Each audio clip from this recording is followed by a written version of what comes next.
you ever wanted your business to look better? Have you ever wanted to implement those fancy things you see people doing? I know I have, and I'd like to think I do. But I'm super excited to have author and speaker from South by Southwest and Adobe Max and CEO of Killer Visual Strategies, Amy Balliet, on the show today because she is going to deep dive into how you can have killer visual strategies. I'm going to bring her up right after we thank our sponsor.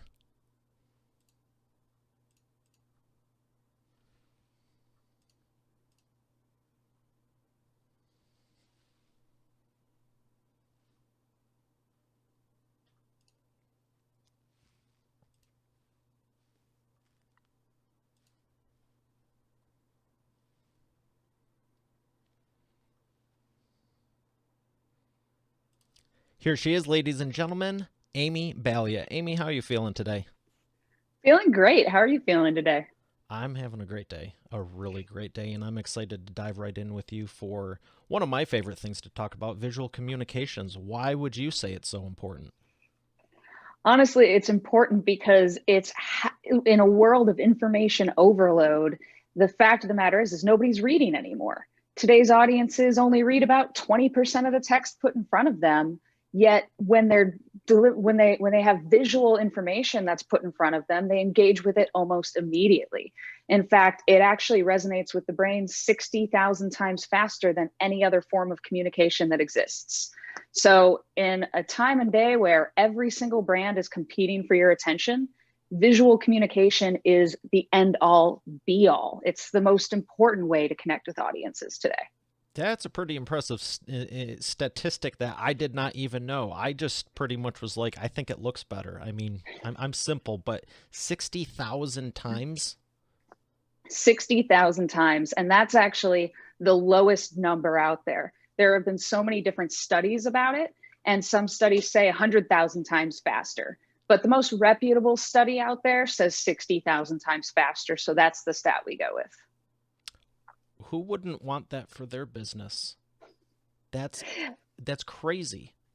Now, let me ask you further on that. Does it depend on the medium if we're talking magazine cover versus a postcard versus video or book cover? Honestly, everything's a book cover at this point. The whole concept that, we judge a book by its cover, it is 100% true. 94% of first impressions are based on design. So that means the first impression of your service, your brand, whatever marketing message you're putting out there, it's going to be based on the design of that collateral. So whether it's a magazine cover or a social media image or the thumbnail on a video, these are all things that get somebody to either open the magazine or in the digital realm to click and dive deeper. And that's what we want in the digital space. We want clicks. We want people coming to our websites and entering our conversion funnels. And so the way you do that is you deliver great book covers that get them to crack open that book and learn more about your brand or service. What if someone doesn't think it's important or just kind of kicks it with a stick? Hey, it's good enough. I'm here. What do That's you say to perfectly that? fine. That's perfectly fine for them. But there are multiple studies out there that show that visual content is in high demand. In fact, I think it was HubSpot who recently released that 91% of today's audiences demand visual content. And the companies that are actually using visual content in all of their content marketing, who are really prioritizing it and delivering quality visual content, they're growing their revenues an average of 49% faster than the companies that aren't. So you're welcome to not do it, but you're going to get left behind the curve a little bit if you avoid using visual content or proper visual communication in your content. So you're fine using less or not so good graphics, but if you want to profit more, easier, and faster, you should. Exactly. And that's, one of the things you said there was not so good graphics. If you have the option between not using visual content at all or using really low quality graphics, choose no visual content at all. You need to have high quality visual content to really succeed. If you think about it, This concept that visual information gets to the brain 60,000 times faster, combined with the concept that 94% of first impressions are based on design. All of that says that your text doesn't matter. So your headline, whatever you're using to contextualize your visuals, that doesn't matter as much as the visuals themselves. People will be forming first impressions right off the bat before they read your text. They're going to be judging you from right out of the gate. So you really have to deliver content that they judge as quality. And quality is a little bit different than beautiful. Yes, we all want beautiful, pretty design. We want something really engaging and eye-catching, but it's not high quality if it doesn't also deliver value to the end audience. And so it's really important that you're marrying form and function in your design and producing content that truly leads with a great eye for detail and design, along with something that's really valuable for that end audience that really hooks them. If someone's really struggling with this, what would you say are some of the first things they should consider or take into account to say, hey, I'm not the best at this. Where should they be starting? I'm not the best, but what's step one? So there are many different ways you can attack step one, but in my opinion, one of the very first things you have to do is start to look at the best of the best that's out there. Because we kind of live in a world where 99% of the content that's put out there is actually really low quality in design and conception. And as a result, people think that that is the bar and they just have to hit that bar. What they should be doing is instead searching for things like the best infographics of all time, the best motion graphics of all time, checking out Webby Awards, going to Dribbble and checking out the most followed artists on Dribbble. This will start to reset expectations for what real quality is. And not to toot my own horn, but I did just write a book all about this and exactly how to create great visual content. It's also called Killer Visual Strategies. And if you don't know where else to start there. It's meant to really help drive people, through step 1 through step 40, basically, to really ensure they're taking in every necessary bit of information to create great content. Yeah, and infographics are so huge now. If I got to be honest, well, I always am. I don't even know where that comes from. I've been lying to everyone the last few hundred episodes. If I can't find an infographic on it, I'm probably not going to read unless I get the book on the subject matter and I want to dive in. If it's an article that's like one of 14 pages, we're going right back to the Google search that finds the infographic, or more than likely YouTube, because I know it will be a 3 to 5 minute video that has all the same points, and I can I can visualize it conceptually. I can figure it out quicker and just see where it's at, especially with chronology or timelines. There's a site. Oh my gosh, what is the name of it? It's like everything infographics. I mean, you go there and it has infographics on every single thing you could think of, and it actually has a search. It's like, I don't even want to say something because it's probably wrong, but why are those so vital now compared to even 10 or 20 years ago? It's funny because 10 years ago, infographics became all the rage. It was this really big boom of content that all marketers really wanted. They wanted the infographic. It was kind of that new hot trend. And I remember when I started my company, Killer Visual Strategies, our original name was Killer Infographics. And we were known as the infographic company in the country. And all we did was produce infographics for the first couple of years.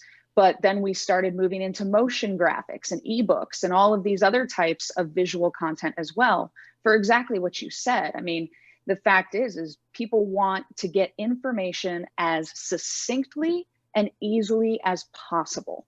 So infographics provide that solution for them, as do motion graphics. It's kind of like spoon feeding information to your audience. But there's a reason why that's so important. The fact of the matter is there's actually brain science behind it. Our brains are hardwired to think visually and to communicate visually. We weren't born to write. We weren't born to text and to share information through the written word. That's something we evolved to. But when we first, as a species, needed to connect and communicate, we turned to cave paintings on walls. That was our most instinctual way of connecting and expressing ourselves. And so the fact is our brains are actually made to process visual content. 30% of the cerebral cortex is just combined, or is just built with neurons combined to fire and process visual information. Whereas you think about all of our other senses, and the second strongest sense is I believe it's hearing at 3%. So you go from 30% to 3%. It's just clear that we're meant to connect and communicate visually. And the fact that Pinterest and Instagram, Snapchat, TikTok, all of these different social sites have just exploded through the power of connecting visually is just more proof in the pudding. So that's why infographics are so important, because we expect it as consumers and as audiences today, because we honestly need that information to be quick and easy to digest. Where do you think it's going to go 5 to 10 years from now? Honestly, I think we're going to see some big shifts with augmented reality and virtual reality. That's going to be some of the biggest kind of new evolutions in the world of visual content, for sure. Do you think it'll be incorporated in everything or just specific niches? I think augmented reality is going to become part of our daily lives. I don't think virtual reality will. I think virtual reality, it's just one of those things where to truly experience it in the best possible way, you need a headset, you need to be fully immersed. Whereas augmented reality is truly about augmenting our actual physical reality.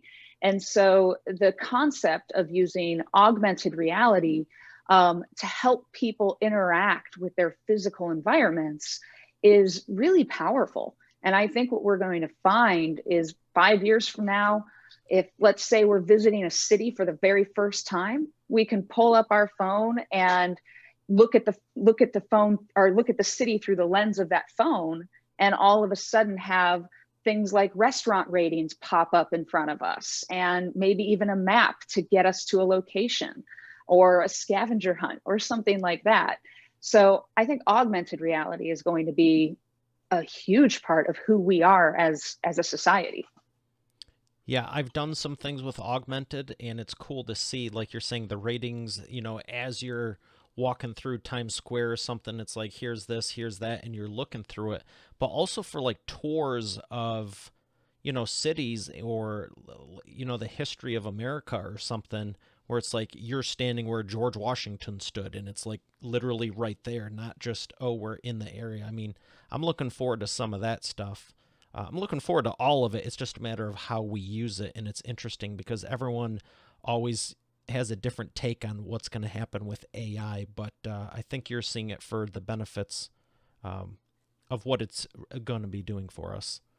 Yeah, I mean, when it comes down to it, AI has many different implications all around, and some are incredibly positive, and some we just have to be weary of and plan for, honestly, as a society. Yeah, the thing I keep telling people is no matter how much technology, how much this, that, the other thing, human interaction, I mean, we're hardwired for human interaction, social connection, community. There's nothing ever will replace in real life, but you can enhance it. And, just like computers did, people were freaked out about computers, and now it's crazy to think, how would you do a lot of things? It doesn't mean it's a replacement for it. It enhances it, but it's also your personal choice if you're the one stuck on it 23 and a half hours a day or not. It's so true. It's so true. And what you're saying about computers, what's really funny is I think it was the late 90s when Bill Gates expressed his concern about whether or not people would be willing to look at screens for a long period of time. And here we are today, and we carry a screen in our pockets, and we've got our computers in front of us, and then we've got our TVs usually playing in the background. We're just a screen culture at this point. Yeah, and it's crazy because before it was like everything was in real life and it was a treat to go to the movies or have a computer, and now the treat is getting away from it. So true. It's, yeah, I can't even express how much I feel that way. And I remember when I was buying the iPhone for the first time, I waited 3 years to do it. And that third year, I finally said, okay, now I can't work without this. But I spent 3 years saying I don't want to have something that I have to be plugged into at all times. So unplugging is always great when you can. Yeah, and it's interesting because not just from a marketing or design or branding identity or video standpoint, but just what you said in the statement about we have all these screens, and usually it's multiple. It's not just a phone, it's multiple screens while watching the TV, while this is. I saw some stat about the average household has 10 to 14 screens, and I'm like, but the average family is 3 to 4 people. I'm like, the math doesn't add up. So what's going on there? But aside from business and all that, the importance of visual, it's on everything. The fact you're looking at a screen denotes that you have some graphic design incorporated in it. I mean, that's one of the big selling points of the iPhone, as you mentioned. And I know for a fact, people ask me since I launched my app for this show, eainterviewsapp.com, they go, why did you wait to do it? And I didn't want to wait. But the reality was Apple won't let you start the process until you have 10 episodes. And I thought it was just like they want to see if you're serious. And I'm thinking of these big reasons and, they want to see you're committed in business and success and whatever. And I asked Rob at Libsyn, who we're partnered with, and it was interesting because he was like, no, they just want to make sure when they open the app, there's enough episodes that it looks good on the screen. And I was That like, that's sounds it. right. Like this whole thing came down to they take design that seriously, and Mm-hmm. it's clear to see why they're winning for it. It's so true. I mean, every single aspect of even just the UI and UX of any Apple product is constantly taking into consideration the visual communication of every piece and element that they put into place. If you think about texting as an example, the reason that we are so inclined to write very short form texts to one another is because we're being told to do so through the visual user experience. The user interface has a very small word bubble to put your text, your information in, and then it's constantly suggesting emojis or emoticons so that you can put those in instead of text. And so we're kind of, through Apple and through other devices, being trained to communicate in as little text as possible and find other ways to connect and contextualize our emotions and our own conversations with one another. Yeah, it's interesting how over time things change, and I'll probably never change this as long as the ability's there. I'm not a huge texter. It's like I've never been one to just sit there all day. I mean, if I spend more time texting than I can jump on the phone real quick and just talk to you, it's like but I get it. If you're in a loud venue or at an event, hey, where are you? We're over here. But I tell you what, voice to text in video messaging, absolutely. Hey, how's your day Yeah. going? Great. I'm in the middle of filming the show right now. How's yours going? And, I shot one off even before I started the first interview today to my friend, and this was all in the shot and everything. Because I'm not going to sit there for a minute or two to type it. I can say it in what, 8 to 10 seconds? Exactly. Exactly. And honestly, if you do that, people are going to actually remember it much longer as well. When you connect with people through a visual element versus a text-based element, they're going to actually recall what you said weeks later. Whereas if it's text-based, you're going to be having a debate on what you said 5 days later. Yeah, and the tone and inflection also. Autocorrect, heaven forbid that thing ever works. you forget a comma or what is it? Oxford comma, like whatever. That's why I love video. There's Hmm. you can sense my sarcasm, you can sense the humor, hopefully, but you put in a text, who knows what it means? Other than Exactly. yes, that's true. Period. I mean, that's kind of boring, but that's the fun of communication. So So what's funny? Oh, sorry. no, go ahead. Well, what's funny about that is there's actually a recent study that came out that said Generation Z hates periods. And it's because they're so used to communicating in short form text that when somebody adds a period, because the actual speech bubble in the text contextualizes the end of a conversation or an end of a thought. So when somebody adds a period, they think it's passive aggressive. They think it's actually somebody implying that they're angry with them.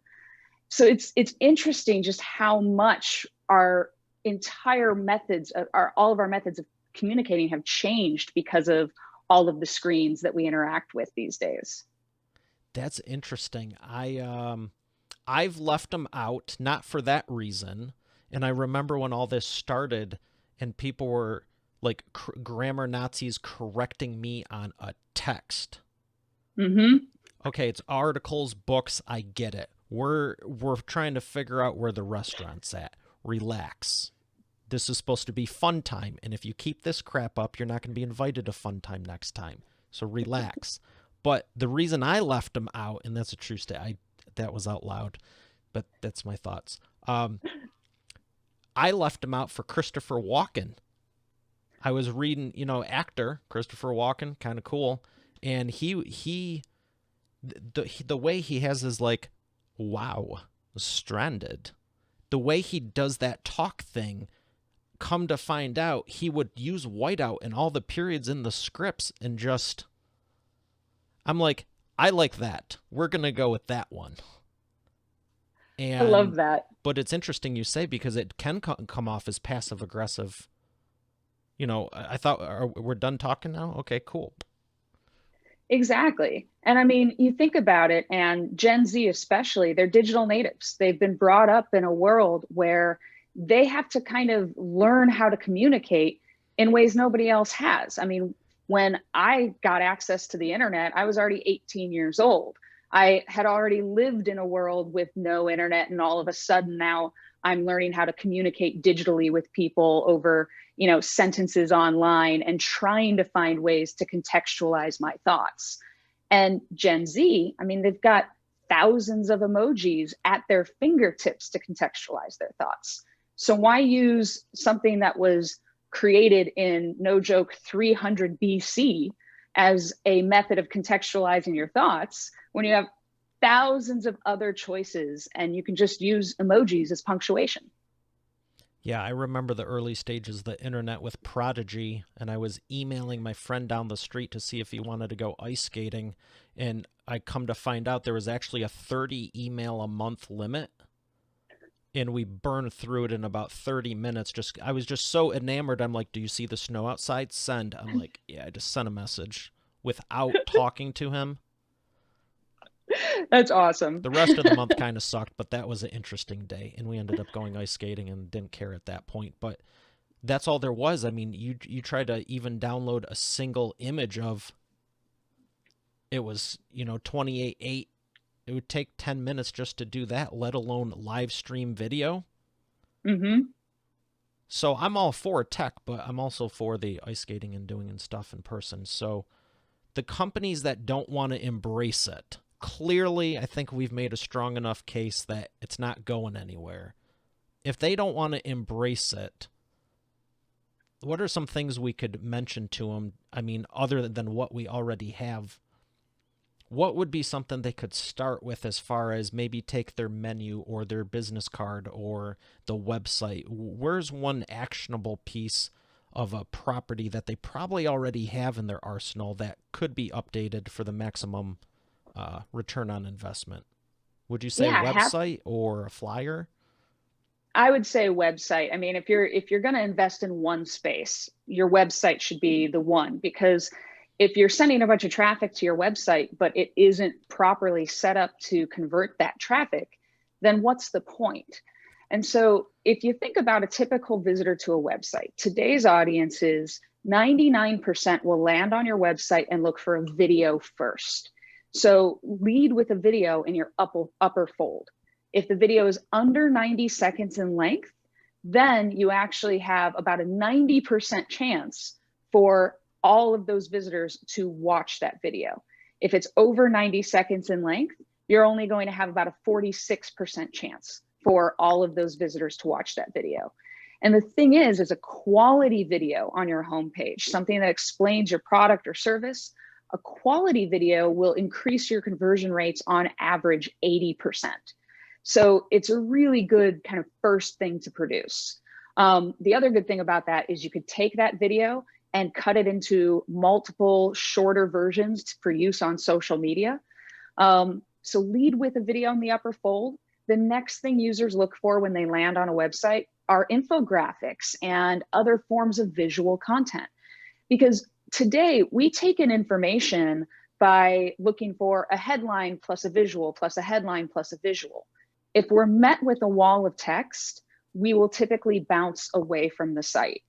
And so I always say to people, rule number one, always think about context. It is a con when there's too much text. And that is a rule that you should apply to every piece of content you produce. If you break up every 100 words of content with a visual that exemplifies that content, then you're moving in the right direction. It makes it much more digestible for your audience. But if you're trying to just use text to land that audience and convince them of your value, it actually kind of can come across as lazy these days. The fact is everybody out there, we're all content creators now. We can create so many different types of content, great videos. Instagram has made us professional photographers, big air quotes there. We've found all of these ways to get better at creating great visual content that we actually expect the brands we work with to step above that, to do something better than we can do ourselves. And that also means another rule that I have that I dive into in my book, avoid the stigma of stock. Today's audiences do not like stock imagery. Custom illustration converts 7 times better than stock photography and stock vector assets. So you really do have to spend time showing your audience that you're willing to invest in their wants. You're willing to meet their demand and their expectations to earn their business. I love that you're saying the truth, number one, and two, that you're backing it with facts, because I didn't know it was 7 times better. I just knew it worked better, even for my own stuff, and I've told my marketing clients the same. But wow, it is 7 times more. 7 times more on your website, 3.3 times more on social media. So I'm kind of a world of stats. I had to, I do public speaking all the time about this subject, so I know all the stats, but at the same time, you're not batting an eyelash on any of them. I'm like, what else do we got in there that you can share? Right? Well, the reason is because we have to practice what we preach. So all of the content we put out for our clients, for instance, we're doing all the research on it first, and we're always making sure we're finding the primary source, because that's so important, especially in this day and age. You really need to make sure that you're finding the primary source and that you're learning the context of that data to ensure that you're actually expressing it properly. And so I'll tell you this, my content team will not let me give a stat that is incorrect or a stat that hasn't been thoroughly researched first. So everything I know has been very much vetted by my content team, or else they'd fire me even though I'm their employer.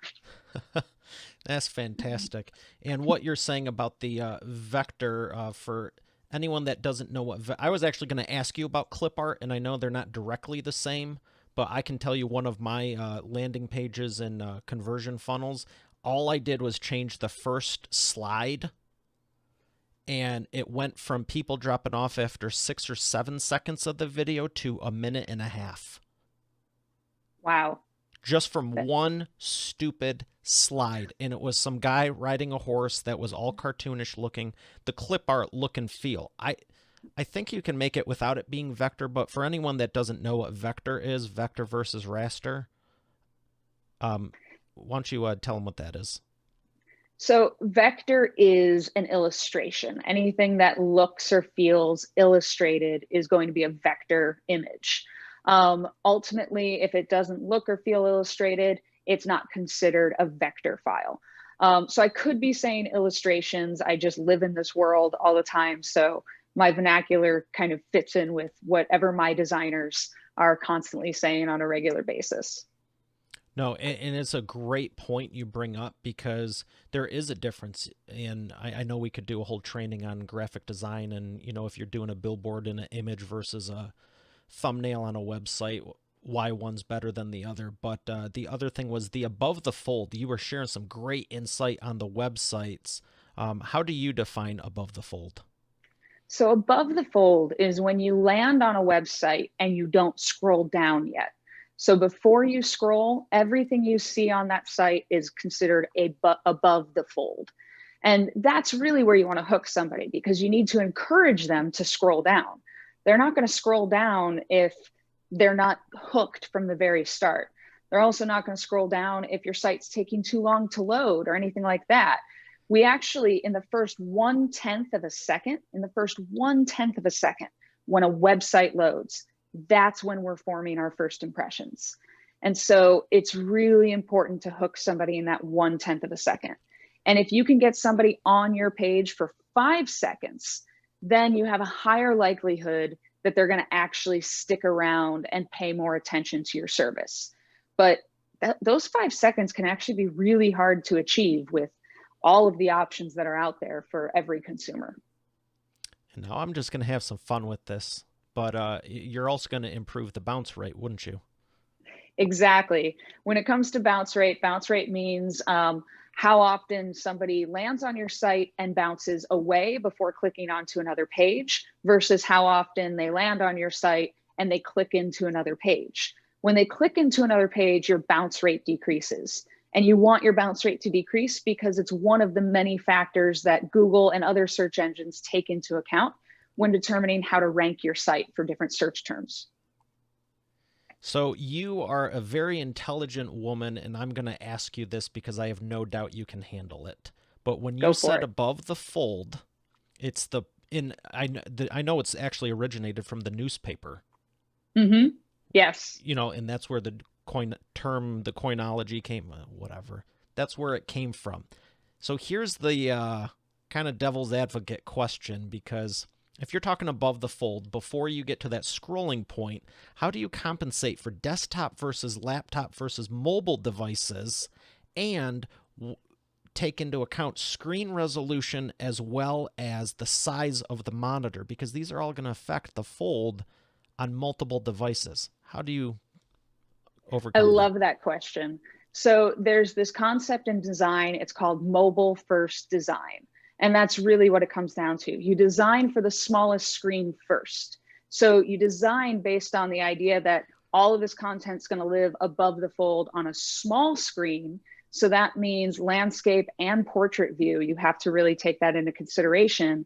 And then as you design outward, basically you've done your mobile design. Now you start saying, okay, let me think about a bit of a larger device like an iPad or a tablet. And now let me think about a desktop computer or a laptop. And so it's all about starting at mobile and then designing outward from there. It was a great answer, and I did not know the answer. I would have had to talk to my web development team, and I was just like, you're a rock star. I knew you could handle it, so thank you for that because these are the questions that come up. It's like that book. If you give a mouse a cookie, you start with, okay, let's start with the website. Let's do better design, and then let's do the website, and now we need to focus on this, but what about this? And 5 layers deep, you're going, wow, this is pretty complex. It's quite true. And I've been living in this world for so many years, but my background is actually in marketing. And so what I've found is I can speak pretty well to marketers and kind of take the complex ideas of design and really drill down to what a marketer can take in and act on immediately. And it's just because I've had to kind of reverse translation for so many years. Well, that's a perfect segue because I do want to jump into your background. How did you decide I want to start this company and what were you doing before? Honestly, it was a bit of an accident. So my background is varied like most millennials, although I happily take the term Zennial, which is that concept of the, you know, I think it's 1978 to 1982. Those are Zennials. So I just hit that. Um, so I jumped around in a lot of careers, but I really wanted to be a filmmaker. I went to film school. I minored in marketing.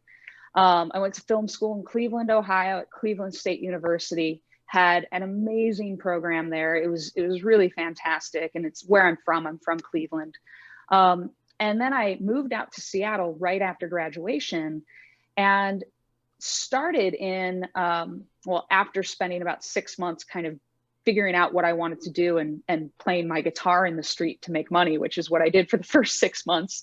After that, I got a job in film marketing.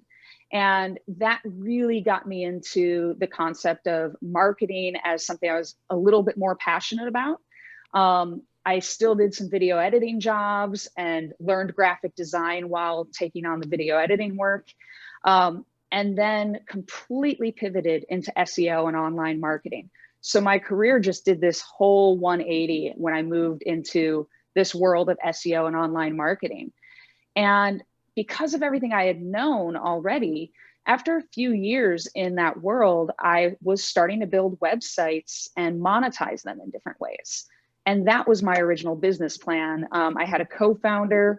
We started in 2009 while we had day jobs. And then we quit our day jobs in June of 2010 and started focusing full time on one of our many websites. It was a site called zippycart.com. And it was really, bringing in the right amount of revenue for us to focus on it. And I created an infographic for ZippyCart to drive backlinks because I was focused on SEO. And it was 2010. You could slap the word infographic on any piece of visual content and see success. And I will say it was, and still is today, the worst infographic ever designed. It was absolutely But you did it. awful. I did it. You didn't let that stop you. Exactly. I thought it was wonderful at first because I had put so much of my own time and energy into it that you get this confirmation, or pardon me, you get this bias against your own work. You start to say, well, all of these hours were put in, this must be high quality. And in reality, it was, full of mixed illustration style vector images. It had 5 different font choices on it instead of just a few, way too many colors. It wasn't to scale. It was just awful. If you want to look it up, just look up the history of e-commerce infographic, and you'll see the ZippyCart logo on the bottom to know which one was mine. It's so bad. But it succeeded. We got thousands of backlinks. And so immediately I said, this is a strategy I need to follow. So I created another infographic. And that infographic was ripped to shreds online because it was just paragraph after paragraph after paragraph of information. It wasn't an infographic at all. It was good a reading info, assignment. but less graphic. Exactly. But it's still got a bunch of great backlinks. And so this was kind of the continued pattern until people started requesting that we designed infographics for them because we were seeing so much success with ours that people wanted the same success. And that worked for about a year. For about a year, we were able to just burn and churn infographics and really start pivoting into this world. We were doing 40 infographics a week at one point in time. Wow. Just a ridiculous amount of content for our clients. But around 2012, so it was 2010 when the first order came in. It was actually 10 years ago last month. But around 2012, we were just at this point where we've kind of felt like a fast food industry for infographics. Like we're the McDonald's. If you like McDonald's, that's my favorite of all the fast food restaurants. So that's why I say McDonald's. But I think we're like the McDonald's of infographics, just burning and churning out not the highest quality content, but good enough. And so we made a shift. It was the advice of Neil Patel, He was living here in Seattle. We took him to lunch. He's the founder of Crazy Egg. If you haven't heard of him before, he's a really well-known thought leader in marketing. And he said, your problem is you're too cheap. Raise your prices so that you can get better talent and really produce better quality content. And that's exactly what we did. We doubled our prices, brought our talent in-house instead of using freelancers. Then we doubled our prices again so that we could really ensure we were putting in the right time and effort into the content and delivering something of high value and high quality. And as we did all of this, we really started to lay the groundwork for the best practices in infographic design and became thought leaders in the space. People started looking to us for those best practices. And the fact is if you apply those best practices to all other forms of visual content, then you actually can start to see a huge level of success across the board, because an infographic is meant to be the truest form of visual communication. And so if you can create a high quality infographic that you don't have to read every bit of to understand, instead you can look at it and in 5 seconds or less know the topic and one key takeaway, that's visual communication really working in your favor. And so we started to define best practices around that, shifted our focus from just infographics to a visual communication agency, and released our definition of visual communication, which is now the industry standard definition. And what is that? Visual communication efficiently and effectively represents information through graphics. It's meant to really take information to that next level. So it graphically represents information. I kind of mixed it up a little bit back there. It graphically represents information to efficiently and effectively create meaning. And there's one other sentence in the definition, and that sentence is, when necessary, limited text is used to explicate the meaning. And remember what you were saying earlier, like 100 words and then an image. Yeah, exactly. And that's if you're doing an article or your website. If you're delivering something for social media, 6 words or less, treat it like a billboard. If you're delivering something like an ebook, then every page of that ebook should have no more than 100 words on it. So that means you're really using visual content throughout the ebook. I mean, I could go on. There's rules for every different type of visual content out there and how much text you should really incorporate. Well, I appreciate you for explaining all of that, because not everyone focuses on the graphics, and the ones who do, it's more of a kick with a stick approach. I've always focused on them, but even in the last few years, I've taken that more of approach, the more of approach. I've taken the approach of doing more quality, because I'd rather, explain quality one time than have to apologize, for bad quality ongoing. And exactly. It's just so much easier, and you have such a better product. And I know for a fact, when people say, why are you doing the show like the way I am? There's been people who literally, I know they've only watched 3-4 seconds of maybe even this clip, maybe this episode, maybe this whatever. You said, how long does it take for them? 1/10 of a second? Like if someone sees this interview right now, they see you, me, boom, boom, boom. They might not listen to the whole thing, but it's 1/10 of a second? Mm-hmm. Yeah. You can't go back the next day and be like, well, now we're going to Photoshop it. You get one chance. And my mentality, even before I started, is when I have Oprah on the show, I never wanted the internet to be a problem, the software, the onboarding, there's so many different things that go into it. And it's the same thing with your website, your app, your calling cards. Do they call them that anymore? Business cards, your whatever, your books. And I'm so glad you're sharing on this. I have one more question before we do the Wheel of Whatever, and that is regarding your infographics early stage, circa 2009, 2010. Were you doing them strictly as backlinks, or were you also using them as a lead magnet for lead gen? Strictly as backlinks, although they're a fantastic lead magnet. We just didn't have lead gen websites at the time. So we went full on backlinks trying to rank for the best terms we could.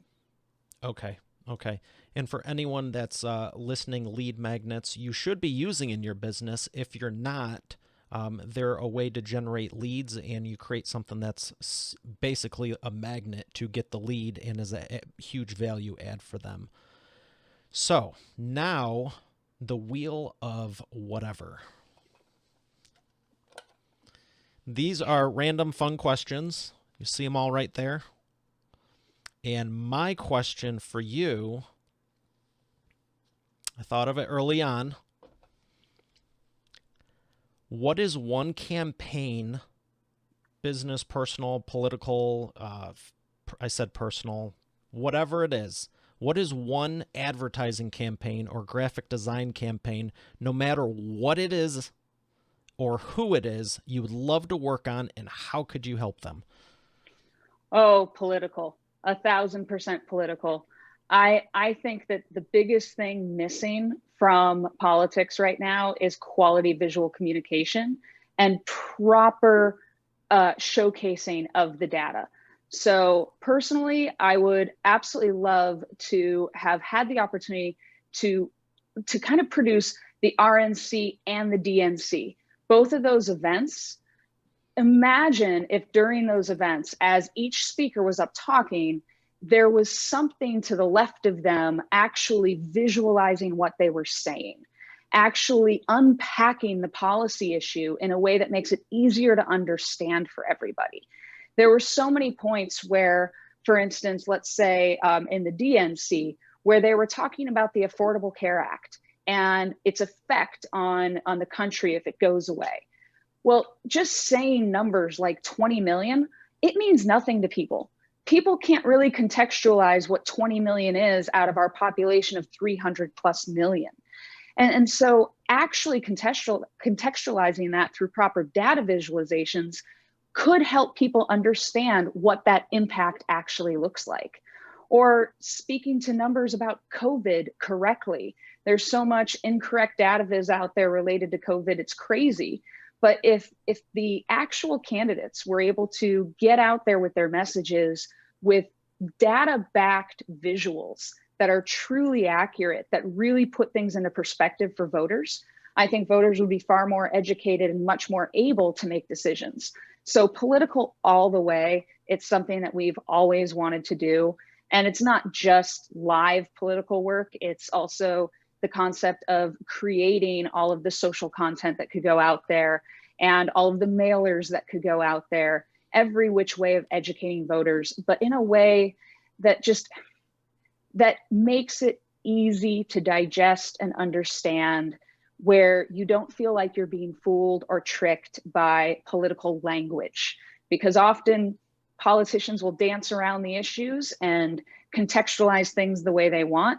And if you are really focusing on the numbers and just the numbers, they don't lie. And we can contextualize those accurately through visuals that help people understand how it affects their daily lives. That's a great answer. And the good news is, I think just like visual communications and the marketing we were talking about earlier, I don't think politics are going anywhere anytime soon. So I hope you have the opportunity, because visualizing stuff like we've been talking about is such a great way to go, what are the real facts? You know, Exactly. instead of having to read something for half an hour, and I think that's the sad thing, is most people just, I think most people are good-hearted no matter what we're discussing. They just, after 20 minutes, I know in sales, if you can't wrap up or get a answer in 19 to 20 minutes, you're drastically exponentially going down and you're losing. So to expect someone to read something for half an hour to come up with 1 out of 24 answers on, in this instance, policy issues, or maybe it's your staff or whatever the case is, no one's going to do the work. It's just too much work, plain and simple. You can, if you can articulate the image in 30 seconds, you have a lot better chance. So love what you're doing. I hope you do get that opportunity, and do let me know when you do. We're going to thank our sponsor, and we're going to come back for the imperfect action round.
And we are back with the imperfect action round. Amy, are you ready to take imperfect action?